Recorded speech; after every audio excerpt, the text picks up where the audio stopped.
નમસ્કાર, આપ જોઈ રહ્યા છો સીએનસી ગુજરાત। પાટણમાં આમ તો ઘણા બધા બમ્પો જોવા મળે છે। અમુક જગ્યાએ જરૂરિયાત વગરના પણ બમ્પ મૂકી દેવામાં આવે છે। જ્યાં જરૂરિયાત હોય છે ત્યાં જો બમ્પ ના હોય તો અકસ્માત થવાની સંભાવનાઓ ઘણી વધી જતી હોય છે। તેવી જ રીતે પદ્મનાથ 4 રસ્તાથી યામી પેટ્રોલ પંપ કેનાલ રોડ પાસે અવારનવાર અકસ્માત થતા જોવા મળે છે। સ્થાનિક લોકોએ ઘણી વખત રજૂઆતો કરી છે। ત્યાં જગ્યા પર પેટ્રોલ પંપ હોવાથી લોકોની અવરજવર વધુ પ્રમાણમાં રહ્યા કરે છે, જેથી કરીને અહીંયા એક સ્પીડ બ્રેકર મૂકવાની ખૂબ જરૂરિયાત છે। પરંતુ આ જરૂરિયાતને કોઈ પણ જોઈ નથી રહ્યું અને સ્થાનિક લોકોના કહેવા અનુસાર દિવસ દરમિયાન 1 થી 2 અકસ્માત રોજ બને છે અને 108 ને સારવાર અર્થે રોજ ફોન થયા કરે છે। પરંતુ તે છતાં પણ સરકારી બાબુઓને તેમની ખુરશીઓ છોડવાનું મન નથી થતું અને કોઈ પણ પ્રકારની આ બાબતની ચર્ચા પણ થતી નથી અને અહીંયા આગળ રોજ આવા અકસ્માતો થયા કરે છે। સ્થાનિક લોકોને છેવટે કંટાળીને મીડિયાના માધ્યમથી આ સમસ્યાનું સમાધાન મળે તે હેતુથી જાણ કરવામાં આવે છે। હવે આ તંત્ર અકસ્માત અટકાવવા માટે આ જગ્યા પર સ્પીડ બ્રેકર મૂકે છે કે કેમ તે તો હજુ એક પ્રશ્ન જ છે। હેલ્મેટ, પીયુસી, લાયસન્સ વગેરે માટે જ્યારે પકડવામાં આવે છે ત્યારે કહેવામાં આવે છે કે તમારી પોતાની સુરક્ષા માટે છે, જેથી કરીને આ બધી જરૂરિયાતવાળી વસ્તુઓ સાથે રાખવી, પરંતુ આવી બાબત કોઈ પણ પ્રકારે ધ્યાને લેવામાં આવતી નથી। જ્યાં ખરેખર જરૂરિયાત છે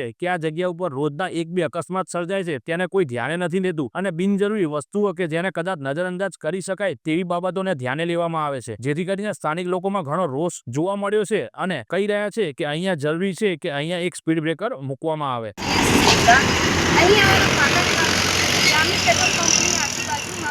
પંપની સુવિધા કરાવવી ખૂબ જ જરૂરી બની રહી છે। અહીંયા હાઈવે માર્ગ હોવા છતાં અહીંયા પંપની કોઈ સુવિધા નથી અને દિવસમાં 2 થી 3 અકસ્માત થઈ રહ્યા છે। અહીંયાની જે લોકલ પબ્લિક છે તેમના મોઢેથી સાંભળો કે અહીંયા દિવસમાં કેટલી વખત એક્સિડન્ટની સમસ્યા જોવા મળે છે। તમે આમના મોઢેથી સાંભળો કે મારું નામ છે પટેલ અંકિત।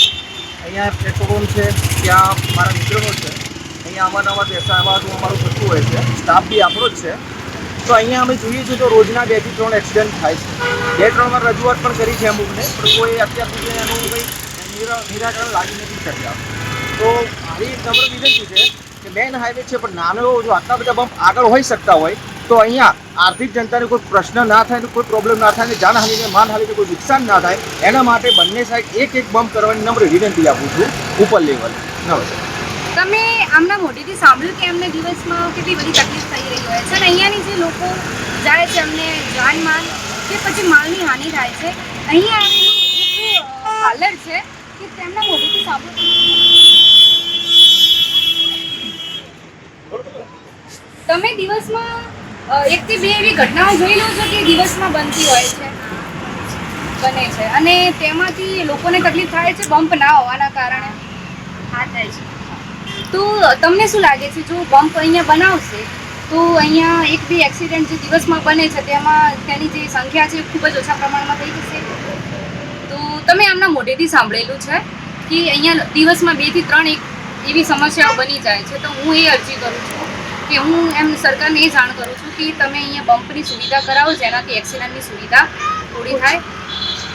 Reporter Neelkamal Chauhan, cameraman Kishan Prajapati.